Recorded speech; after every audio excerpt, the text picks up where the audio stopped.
হ্যাঁ নির্মলদা, আসলে আসল নকল পরে হবে, আগে বল দেখি আমার ভাড়াটা আজকে পাবো নাকি? হ্যাঁ নির্মল বাবা, দেখো আমরা জানি মাসের ভাড়াটা দেওয়া হয়নি, কিন্তু কিন্তু কি করব বলো, রোজ কাজের জন্য বেরোচ্ছি, কিন্তু কিন্তু কেউ কাজ দিচ্ছে না। ও তাহলে এবার কাজের জোগাড়টাও আমাকে করে দিতে বলছেন বুঝি? সত্যি? এরকম বলো না বাবা, সত্যি আমাদের হাত একদম খালি, নইলে। আমি শেষবার বলছি, ভাড়ার টাকাটা দিন, নইলে আমিও আপনাদের বাক্স পাত্রা সব বাইরে ছুঁড়ে ফেলে দেবো। হ্যাঁ হে ভগবান, এখন আমি কি করব? ও খোকা, কিছু একটা কর বাবা, কিছু একটা কর। হ্যাঁ, সেই হারটা যেটা কাল রাতে দিল, ভেবেছিলাম ওটা কিছু করব না, কিন্তু এখন আর কোনো উপায় নেই। নির্মলদা, তুমি একটু দাঁড়াও।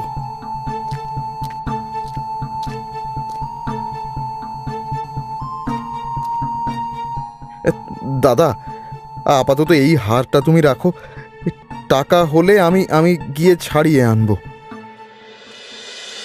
এই হাটটা, এই হাটটা তোর কাছে এলো কি করে? তুই তুই কোথায় পেলি এটা? এটা আমাদের পৈতৃক সম্পত্তি। কিন্তু কেন? তুমি এই কথা জিজ্ঞাসা করছো কেন? পৈতৃক সম্পত্তি চ্যাংরামি পেয়েছো? এই হার, এই গয়নার জন্য আমি কবে থেকে পাগলের মতো ঘুরছি, আর আর শেষমেশ তোর কাছে। বল বল, এই হার তুই কোথায় পেলি? আমি সত্যি বলছি নির্মলদা, এটা আমাদের হার। তবে রে ভিখারির বাচ্চা, চাল চুলো নেই আবার সোনার হার দেখাচ্ছিস? তুই তুই এইভাবে স্বীকার করবি না? না দাঁড়া দাঁড়া, দেখাচ্ছি মজা। আরে আরে, এটা কি করছো? অমল অমল, ও যা জানতে চাইছে বলে দে না বাবা।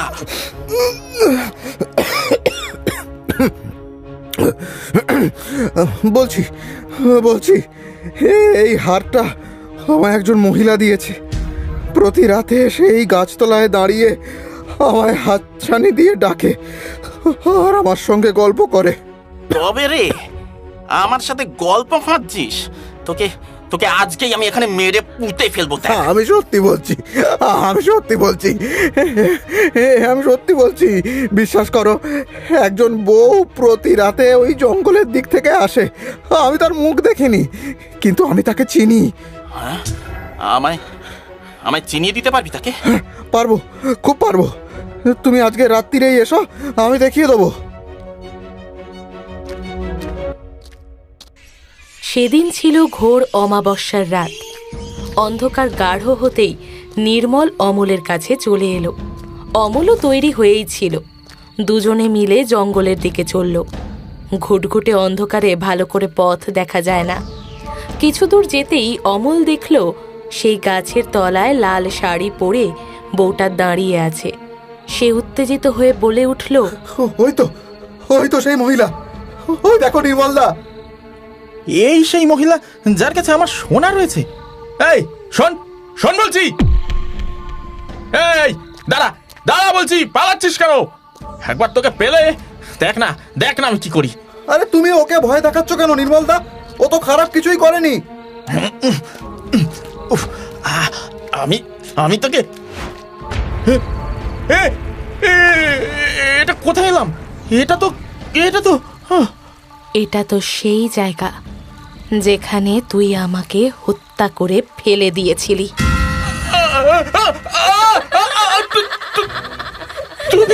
তুমি এখানে কি করে?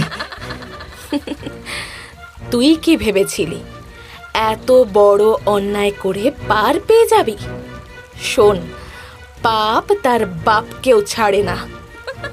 মাধবীকে দেখেই ভয়ে আতঙ্কে নির্মল ছুটতে শুরু করলো। কিন্তু কিছুটা গিয়েই দেখলো মাধবী তার সামনে দাঁড়িয়ে। সে অট্টহাসি হেসে বলে উঠল,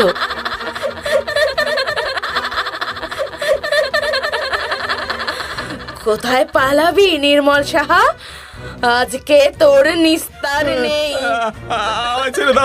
আমায় ছেড়ে দাও, আমি ভুল করে ফেলেছি। সত্যি বলছি ক্ষমা করে দাও, ক্ষমা করে দাও। এইভাবে ঠিক এইভাবেই আমি তোর সামনে ভিক্ষা চেয়েছিলাম। আর আর তুই কি করেছিলি? হ্যাঁ? বাঁচা বাঁচা বাঁচা! ওরে বাবা রে, এটা যে কোনো সাধারণ বউ নয়, এ যে ভূত। ওরে বাবা! এবার নিজের পাপের শাস্তি ভোগ কর। এবার দেখ, লোভে পাপ আর পাপে মৃত্যু।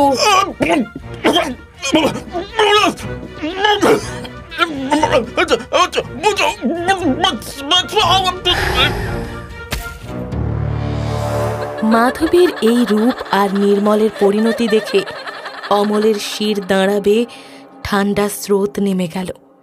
এবার সে ভয়ে আতঙ্কে সেখান থেকে পালাতে যাবে, তখনই শুনতে পেল, দাঁড়াও, তুমি পালিয়ে যাচ্ছ কেন? আমি কিছু করিনি, আমি সত্যি বলছি, আমি কিচ্ছু জানি না। আমি তো জানি তুমি কতটা সৎ আর সরল, কিন্তু আজকের দিনে কি এতটা সৎ হলে চলে? একটু স্বার্থপর হতে হয়। কিন্তু তোমার সাথে কি কি হয়েছিল? এই নির্মল কি তোমায়? হ্যাঁ, আমি আমার বাবা মায়ের একমাত্র মেয়ে ছিলাম। বড় কষ্টে নিজের সঞ্চয় সব নিঃশেষ করে আমার বাবা আমার বিয়ে দিয়েছিল নির্মলের সাথে। কত স্বপ্ন, কত আশা নিয়ে সংসার করতে এলাম, কিন্তু বিয়ের পরে ঘোর কাটলো। এই নাও তোমার চা। চাটা পরে হবে, আগে বলো বাবাকে বললে টাকা পাঠাতে? না, বাবা বিয়েতে নিজের সব জমানো টাকা খরচ করে গয়না দিয়েছেন। বাবার পক্ষে আর সম্ভব নয়। কি বললি? সম্ভব নয়? সম্ভব করতে হবে। তোকে আমি বসিয়ে বসিয়ে খাওয়াবো, বুঝি?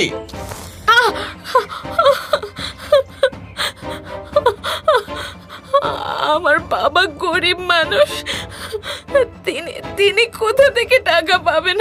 হ্যাঁ, তাহলে তুই দিবি আমার টাকা। তোর কাছে তো গয়না আছে, অনেক গয়না, সেগুলো বেচে আমি জুয়া খেলবো। দে বলছি।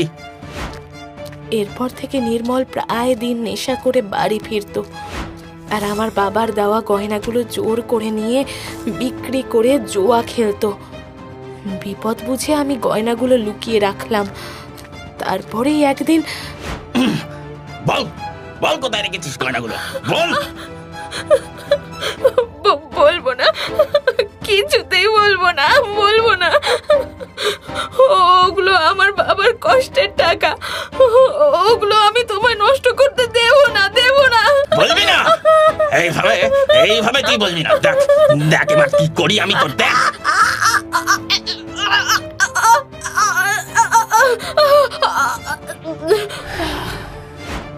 আমাকে মেরে গলায় পাথর বেঁধে পুকুরে ফেলে দিয়েছিল। এরপরও পাগলের মতো খুঁজেছে সারা বাড়ি, কিন্তু ওই সোনা কোথাও খুঁজে পায়নি, আর কোনোদিন পাবেও না। বিশ্বাস করো, আমরা কোনোদিন ভাবিনি নির্মল এতটা খারাপ মানুষ। যদি জানতাম ওর বাড়িতে কিছুতেই আসতাম না। তা কেন? তুমি এখানে এসেছো বলেই তো আমার প্রতিশোধ চরিতার্থ করতে পারলাম। ওই শয়তানটাকে উচিত শাস্তি দিতে পারলাম। আর এবার আমার সোনার গয়নাগুলোও সুরক্ষিত হাতে যাবে। তার মানে? তোমরা যেখানে আছো সেই বাড়ির উঠোনের তুলসী মঞ্চের নিচেই পুঁতে রাখা রয়েছে ওই গয়না, যেগুলো আমি তোমায় দিলাম। তুমি ওগুলো দিয়ে নতুন করে জীবন শুরু করতে পারবে। আমায় আমায় দিচ্ছ? হ্যাঁ, তোমার মতো ভালো মানুষ সত্যি খুব কম হয়। তবে একটি নিবেদন আছে তোমার কাছে। হ্যাঁ, কি বলো? ওই পুকুরের নিচে আজও আমার মৃতদেহ রয়েছে। তুমি সেটাকে দাহ করে সৎকার করো, তাহলেই আমার আত্মা মুক্তি পাবে। এরপরেই অমল পুকুরের নিচে মাধবের কঙ্কাল উদ্ধার করে তার দাহ সৎকার সম্পন্ন করে আর তুলসী মঞ্চের নিচ থেকে গয়নাগুলো উদ্ধার করে সেগুলো দিয়ে নতুন করে ব্যবসা শুরু করে। অমলদের অবস্থা ফিরে যায়, আর কোনোদিন সে মাধবীকে দেখতে পায়নি।